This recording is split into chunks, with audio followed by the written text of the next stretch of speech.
February 28th. Rolling? Mm-hmm. Okay. Trying to think of your name again, but I keep thinking Linky. That's all I can think of. And Kathleen. how did you ever get that name? I have no idea. My Uncle Lloyd, my mom's brother, gave it to me. I've had it all my life. And I don't know how I got it. Okay. How do you spell it?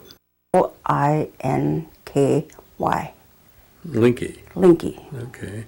That's not your name, but why don't you give us your real name and your spelling of your real name and your maiden name also? Okay, my real name is Kathleen Ellum. I have no middle name, and my maiden name is Jourdan, spelt Jordan. And spell the other Kathleen and... Kathleen is spelt with a K, Athleen. Ellum, E-L-M. And your date of birth? June 19th, 1940. And where were you born? I was born by my grandma's house, Grandma Mary, out toward Freedom. I was born at home.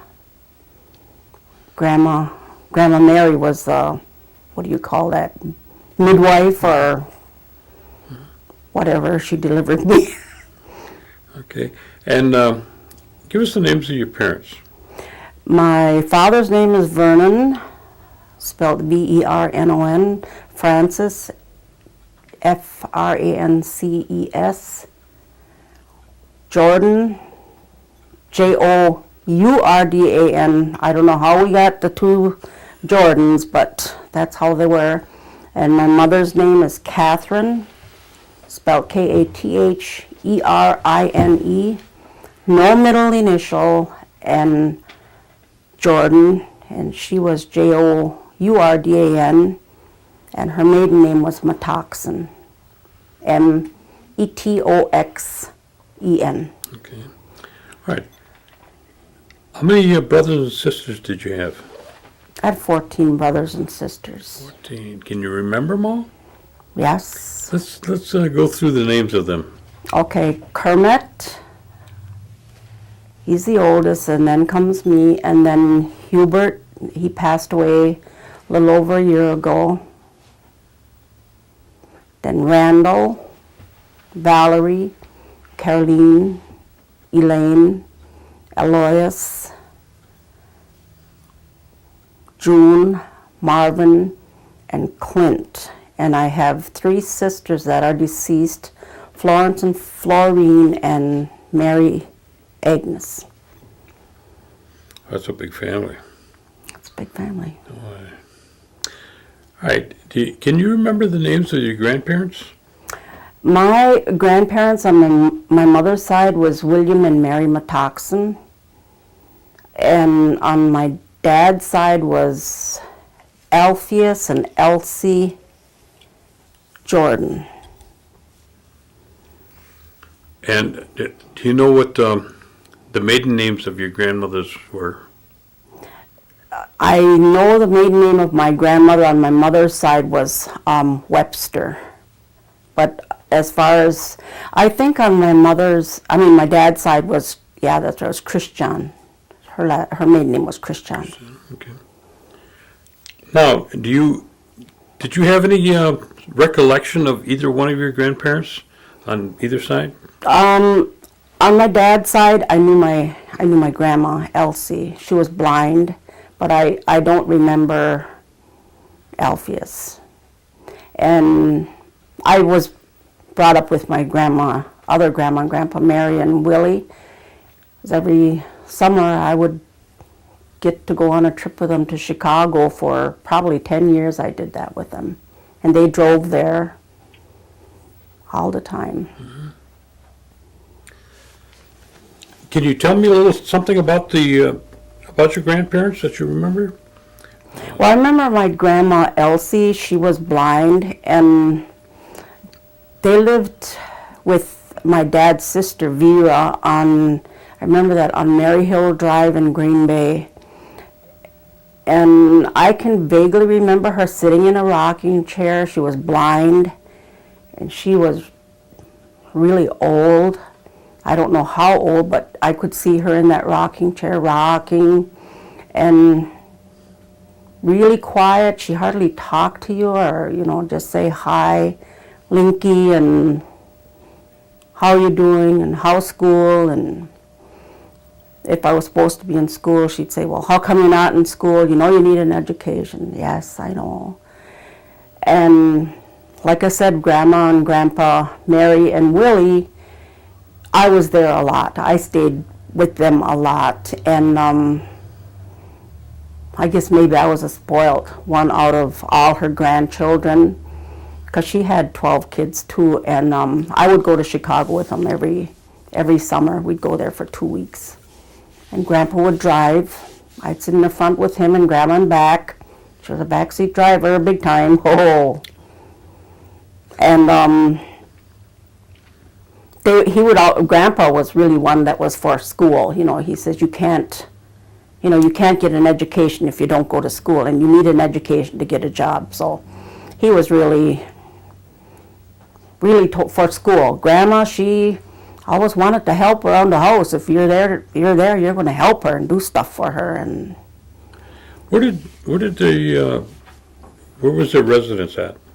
they lived out on Freedom, out toward Freedom, probably about 5 miles south of Freedom, no, north of Freedom.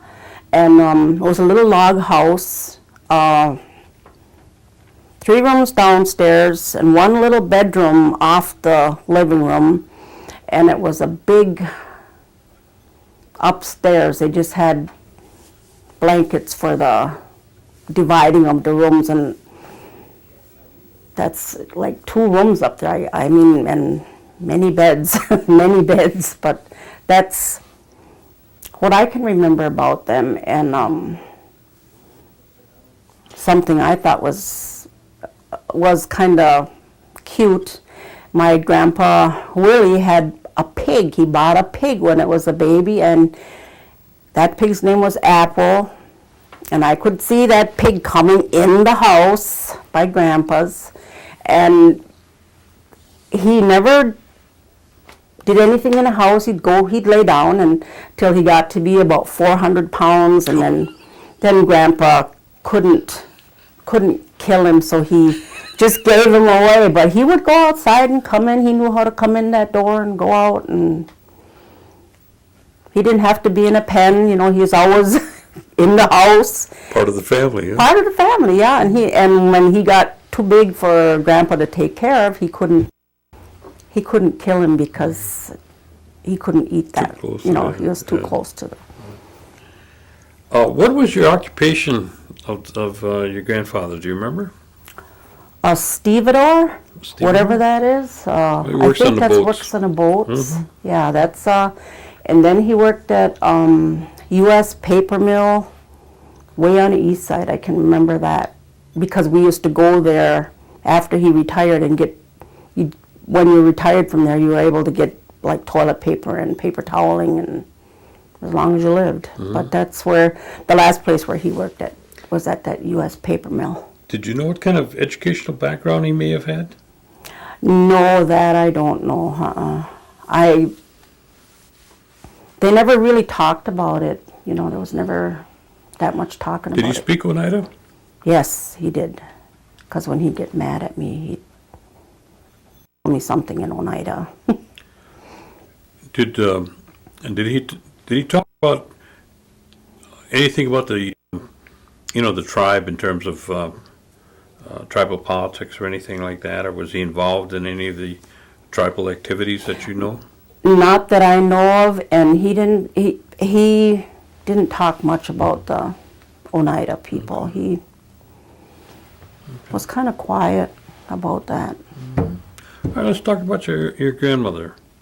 You spent a lot of time with her, you said. Grandma, yeah. Grandma Mary. And she spoke Oneida. Yes. Do you know what educational background she had? I know she used to always talk about like I said, Grandpa was one that always says, school, school, school. Grandma, she went to the 3rd grade, and it was some catechism. It's just a little ways away from where they used to live. I can remember that place where John Moore used to live. Okay. And that's where she went to school. It was a sort of like a Catholic school, I guess, or something. But she only went to the 3rd grade. And then she was a homemaker then? Mm-hmm. She yeah. didn't work out of the home? No. Mm-mm. Okay. And how many children did they have? Is that the one that I had quite a think few? she had quite a few. Quite a few. Liddy, Clara, Nellie, Catherine, Lloyd, Elmer, Freeman, William Jr., Nellie. I think that's about most of them that I can remember. Good-sized family. Okay. Did they tell you any kind of any stories or anything old, like old scary stories or anything like that when you were with your grandparents? Well, they used to tell us because they lived on a near the woods, and there was supposed to be a goat man out there in that woods, because we were forbidden to go back there. Even when it started getting dark, we were forbidden to go play out there because there was a sand pit kind of back a little further, and Grandpa would always say that goat man's going to get you if you go back there, because it was kind of dangerous to go back there. And but he didn't want us, because there was a path to go back there alongside the woods and the fence, and he said that goat man watches you down in that hill there. So if you hear any noise, you know that you better get back home, because that goat man's going to get you. And Grandma would always say, "Oh, Grandpa," like, stop scaring them, But so basically that's, kind of all he always, used to tease us about, this goat man. It didn't scare you enough to stay away from there, though, huh? No, no. Well, I was curious. We were curious when we'd all go over there, and we'd have, Grandma and Grandpa always had a lot of, people there and kids, and while they were visiting, we'd go back there and never seen the goat man. Never seen the goat man. Okay. All right, let's talk about your mom and dad. What kind of occupation was your father's in? My dad was, he worked at a construction company. It was called MRK, Murphy, Randerson and Conkle. And he was a truck driver. He was I don't know if they have a certain name for that, but he used to blast. He'd make stone. And that's the only job I ever remember him having. He had that for a long time. Do you know what educational background he had? Oh, he only went to the 2nd grade. His parents, I guess, couldn't afford school, so he only went to the 2nd grade. But he was, as far as mathematical, you couldn't cheat him. He knew, and he basically learned writing and that stuff from us kids when we went to school, and so he kind of learned through that. Did he speak Oneida? Yes, but he never spoke it in front of us, and I don't know why. All right. What about your mom? What's her educational background? My mom went to, like I said, that that place was still running where the catechism down by going toward Freedom. She went to school until she was in 8th grade, so she went up to the 8th grade. And it was, it was a Catholic. Not a Catholic, but it was a church-like, so she knew the Bible good. Mm-hmm. Now, did they go to any one of the churches around here? The Oneida Methodist. Methodist? That's where we all went there. Okay. Where was the location when your folks got married? Where did they live? They lived out toward Seymour. It's about, I would say, 6 miles east of Seymour. It was where Grandma Elsie lived before Grandma moved in with Vera and Bob. But they lived in, that was Grandma and Grandpa's house, Elsie and Alpheus's house on Seymour, out towards Seymour. Is that out right off of on 54? Mm-hmm. Where Yvonne Jourdan or Yvonne Tubby lives now. They tore the house down, but my uncle used to work for that farm next door. Oh, Moss's? Moss's. Okay. And that's where your folks lived then? Mm-hmm. Mm-hmm. And how long did they reside there? Oh, probably about 5 years, because then we moved like more closer to Grandma and Grandpa Matoxin. There was a little house on a little hill, I remember that. It was under a tree, a 2-story house. It's not there anymore, and they lived there for probably 8 years, because I can remember living there, and then we moved to County H when I was starting first grade. Because at that time they didn't have kindergarten, it was always first grade. Now, is that one of what they called the New Deal home? Mm-hmm, yeah. They paid $1 for 50 years, I guess, to buy the land. I don't really know how that goes. I don't know if you buy the land or you rent it for 50 years for $1 or... But it was a New Deal house. And that's where you remember, what'd you say, you were about first grade then when you moved in there? Yeah, that's where I remember growing up mostly, is on H there. Okay. Because then I went to school at Chicago Corners, and that was kind of interesting too. It was one big room with all grades, and I remember us having to walk to school, which is not really far from Mom's, but at that time we thought it was far. Now, did they have running water or electricity at school? No, there was no electricity, no running water, because I can remember having 2 outhouses out in back of the school. One for the boys and one for the girls. And there was a pump there that we had to pump to, if we wanted a drink, we had to pump water for.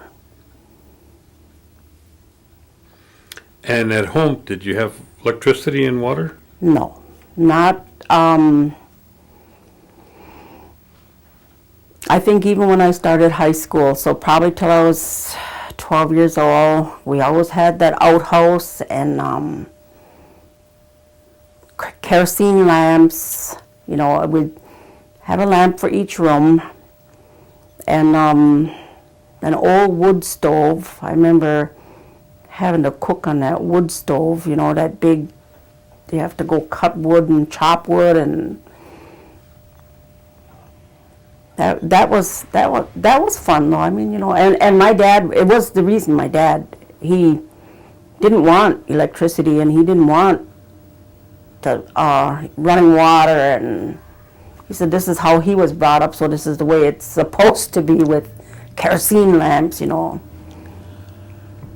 if he had to wash the diapers one time, he might have changed that, huh? I guess, well, see, at that time, they never had Pampers. My kids never wore Pampers, huh? I would never put Pampers on them. They were always rinsing diapers, and stuff like that.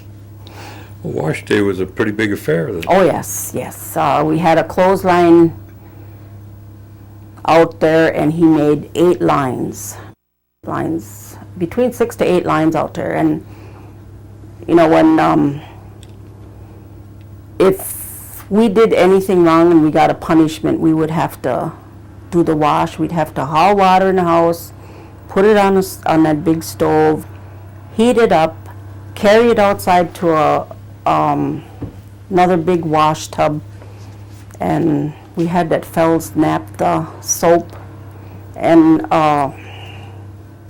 washboard, because I could remember having to do that. You wet them and then you rub that soap on there, and then you wring them out and throw them in there, and then wring them out and then take them to the line.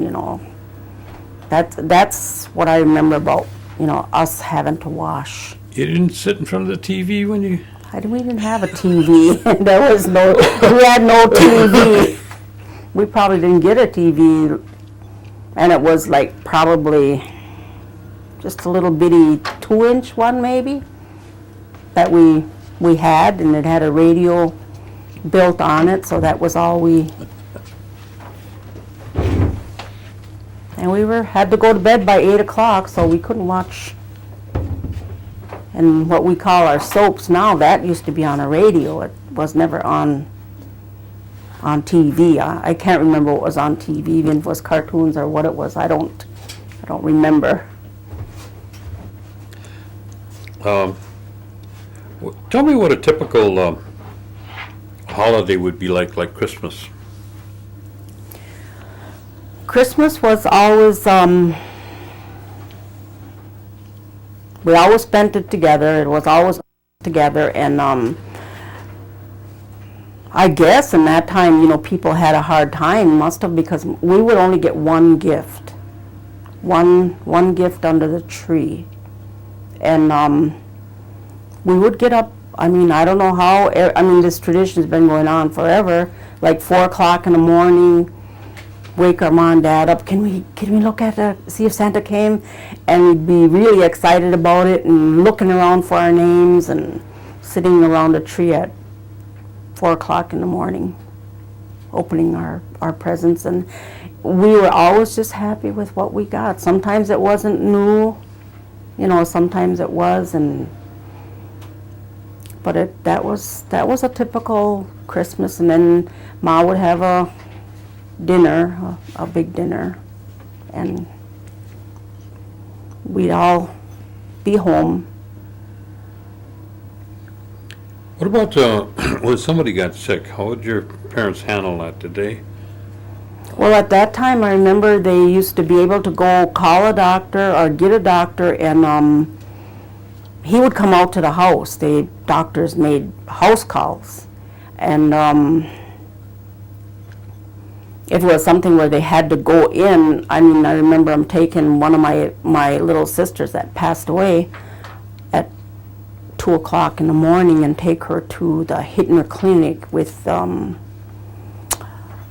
Dr. Hittner, because she was really sick, and rather than get a hold of him, have him come out, we just went there. And I was babysitting, and when they came home, I told them that Florine was sick. I said, and she needs to go to a doctor. And my parents drank a lot, and this was like 2 o'clock in the morning after they came home, and we went to Seymour for the doctor, and then the doctors told us that we had to take her to the hospital, but she passed away on the way to the hospital. I was holding her in the back seat, and they were going to. I don't remember which hospital or what. I want to say Bellin. I think Bellin was the only hospital then. I don't know. Mm-hmm. What about cooking? Your mother must have done a lot of cooking then. Well, if to feed that size of a family. Oh yes, if we still get teased about it to this day about how the Jourdan family ate was always beans and homemade bread, and in the morning was always cornmeal or oatmeal. But we used to always get teased about our navy bean food, and Ma used to always make bread. was homemade bread. It wasn't your East bread, but it was the other, well, there's different names for it, bunch bread or break bread, and that's how we ate. Sometimes, very seldom had meat, very seldom. And this was really funny because when we did have meat, we couldn't, you had to be 13 before you could have meat. Is that right? You were a vegetarian before that? Yes, yes. But I could remember that because, or, Mom and Dad would have their pork chops or whatever there, and it was something if I can remember right, it never bothered me. That's how we were brought up, I guess, and so that's why I did that. We just knew we couldn't have it. Mm-hmm. Besides the cooking, and she must have did a lot of sewing and canning. She did a lot of canning and sewing some. Not that much because we didn't have much clothes, and almost have to wash every other day for the clothes and stuff, and it's not like nowadays. But she did some sewing, and she did some, like I said, I think it was a small house for all of us that lived there, and we all had our chores. Me and Kermit did dishes, and we have to stand on a bench, on a stool there's a dish pan, and rinse them, but that's all. I don't think there's nothing. I kind of enjoyed it. I think about it now, and it wasn't too bad. 40? Yep. Rolling again. Okay. Now you say you went to Chicago Corners. Mm-hmm. Okay, and you finished there. And where did you go? I finished Chicago Corners, and I went to Seymour. It was the old high school. It was more down into Seymour, and I went there for, I don't know, we was there the first year I went to high school. Then they moved to the new school where we're at now. But I remember 3 flights of stairs. They had different grade levels, and it was about 3 flights of stairs. And I went to when we transferred to the new school, I didn't like the new school, and I quit school when I was 15 and a half, almost 16. And my parents didn't like it. My grandpa was really upset with me. And my dad told me, he said, well, you don't need an education to change diapers. So in other words, he didn't really mind it too much, but which I guess is true. You don't need an education to change diapers. And I went, up to the 10th grade. And when I was 40 some years old is when I went and got my GED. Oh, that's good. What did you do after you left the 10th grade then? Babysit. I used to babysit for Tony and Betty Skenador, and I'd get $10 a week, and my dad and them would get that. I'd get $2 out of it, and basically that's all I did until I was old enough to go. My ma used to work at Keeney's, snapping corn and working out in the field there, or Bishkoff's and Black Creek, cooking horseradish, or lifting, or whatever you did with it. Yeah. But I never did that. But I did the corn. I did the bagging of the corn at Keeney's in Seymour. And Cherry Orchard? actually, no, I didn't do that until after I got married. I never went up picking cherries. I don't know why. It's just something we never did. None of us ever did. So you worked for Tony and Betty for a while, babysitting. babysitting. Then what did you do when you finished there? That's when I went, because I was a little older, then I went with my ma to snap corn and bag corn. And then, well, I didn't get married till I was 21 and had my first child till I was 21. And what was your husband's name? Earl Ellum, Okay. and he's from up in Toma. Was he Oneida, though? Yeah. Yeah. Delia Denny, Delia Ellum. It's Caleb. You might have heard about Caleb Coyes. He's a AA counselor from up north. That's her family. Okay. When you got married, then where did you reside? We lived with Morris and Delia for a while, and that was out more. And we didn't get along. I couldn't get along with her, so we went and found a house, and then we moved, into a house, and I'm trying to think where it was. It was someplace out going toward my grandma and grandpa's again. It was on a little house on a left hand side of the road. It was just a little house, but then I only had the one child at that time. And we moved there, and we lived there for a few years. It was kind of a rundown house now that I think about it. It's just a rundown house. But at that time, that's how, I don't want to say we all lived, but that's how we lived, and my dad had a good job. He worked every day, but, according to the stories that they said, the money was, you had to pay, an arm and a leg, and he would only get like about $60 a week, and he worked his full 40 hours, but as we got older, his wages went up, and What kind of work did your husband do?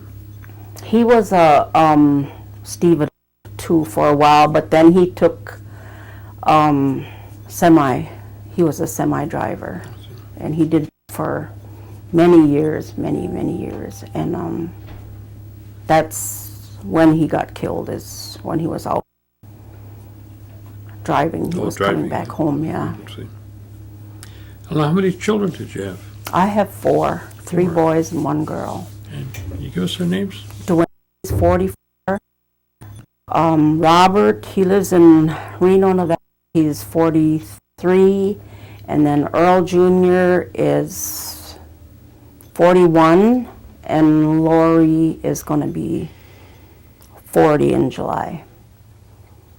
Any grandchildren? I have 13 grandchildren. 13. Two great a granddaughter and great-great-granddaughter and great-great-grandson. Well, it still fills up the house when they all come then, huh? Well, Robert is up in Reno, like I said, and he's the one that's got 6. Oh, so when they all come over to my house, it's not too bad. You don't see them too often. No, I don't see them too often. Not often enough that I get. I the idea that I can't go up there, because girls are growing.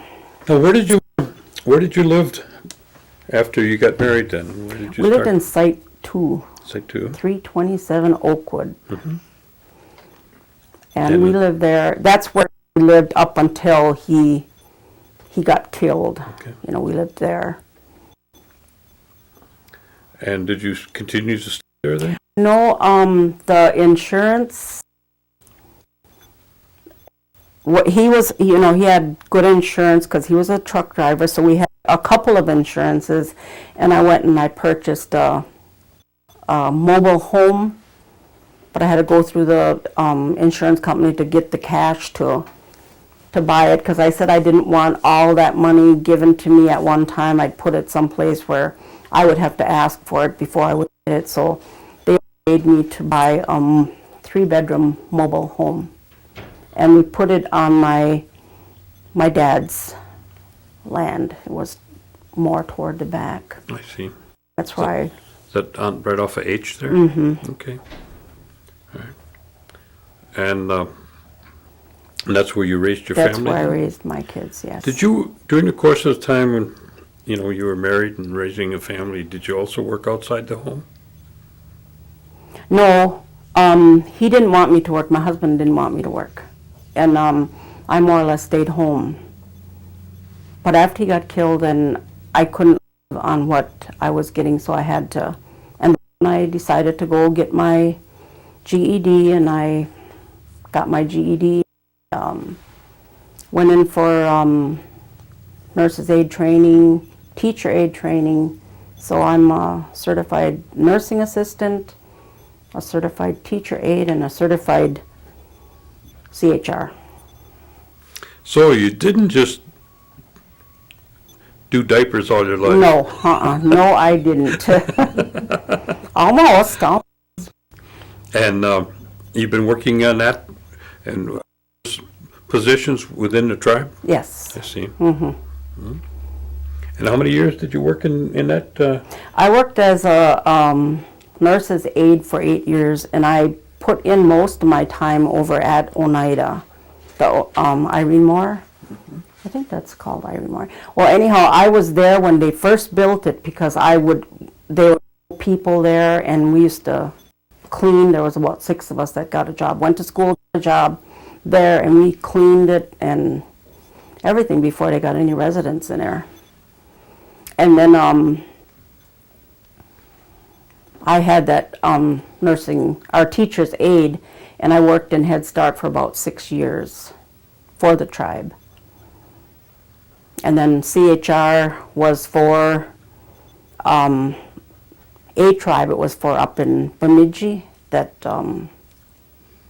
I don't know what kind of, but that's where I worked out of Bemidji. It was still for another tribe though. Well, did you have to leave the community then? Go up there and work, No, or? I worked in Green Bay Oh. at the United Amerindian Center, and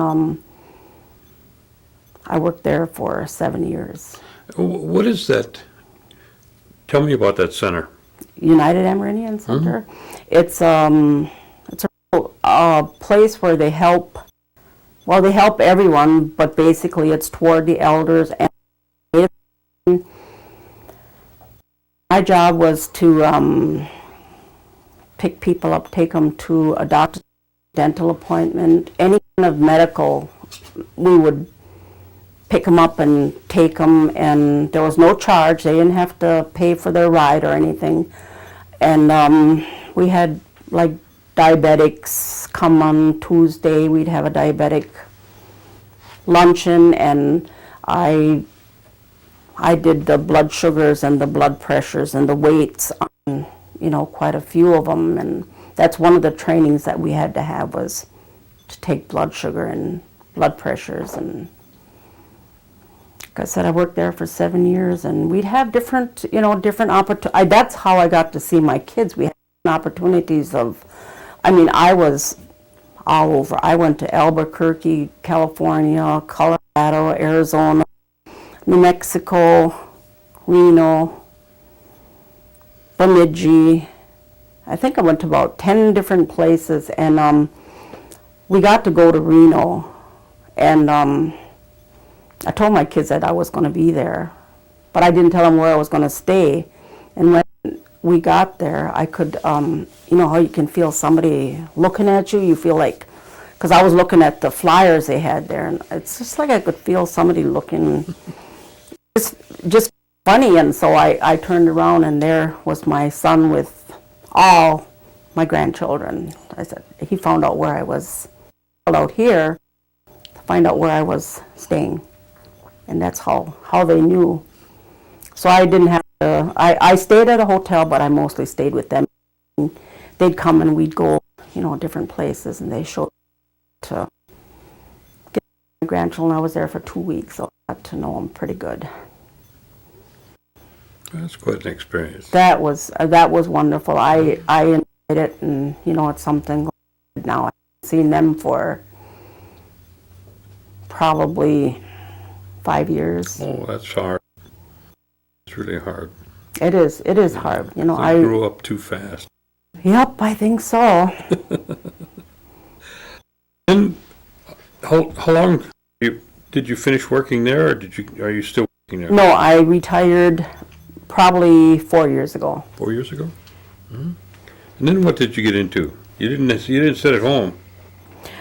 Well, basically, no, I didn't sit at home, but my daughter, I took guardianship over my 2 grandchildren.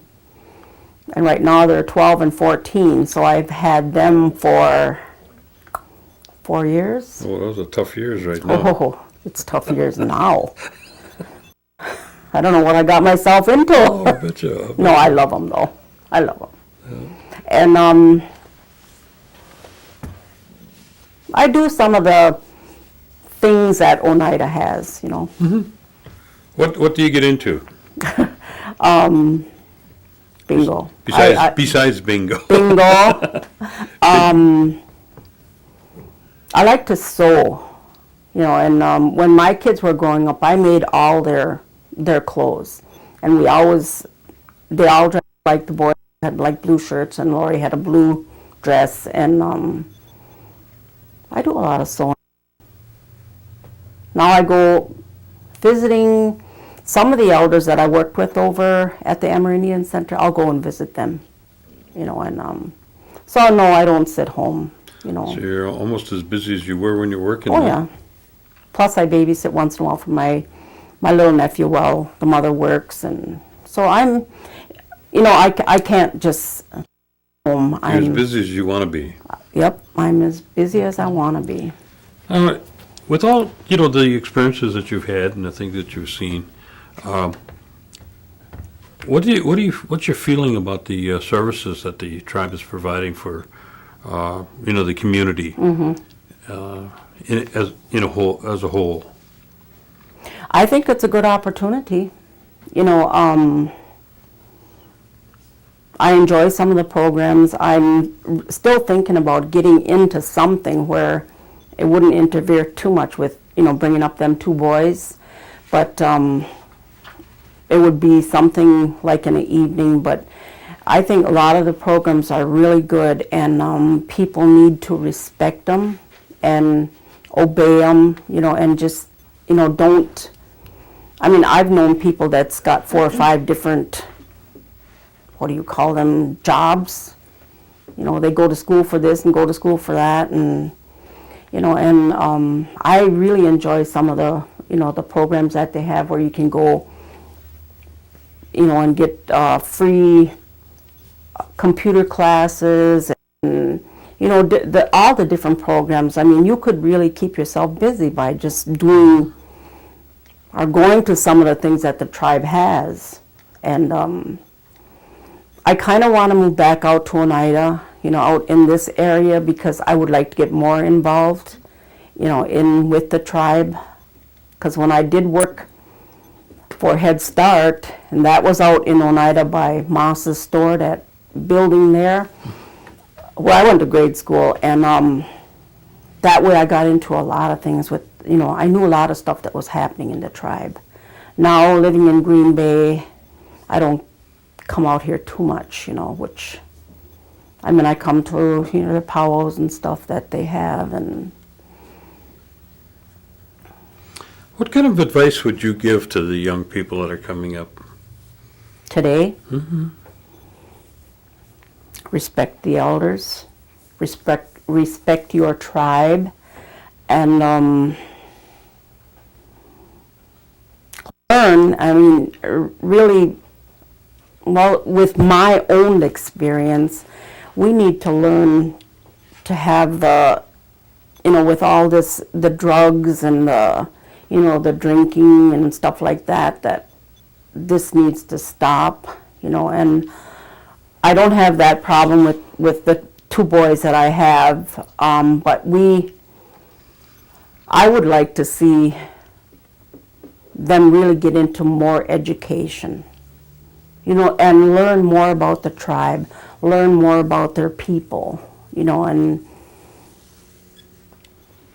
just different, different things. Like when my mom passed away, we all sorted out her stuff, and I came across, and I was going to bring that to show you guys. It's a little coupon that I think it was called ration, where you couldn't get sugar when you wanted to.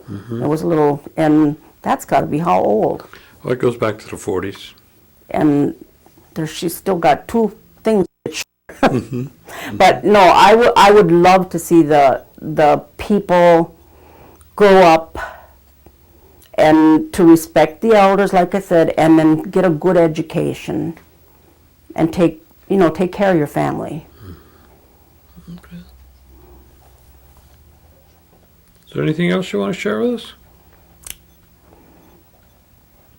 No, I think this is a really good program that you've got going, and I hope that people do, we do get something out of this, and I never thought I'd be picked for, something like this, and it's very interesting. Well,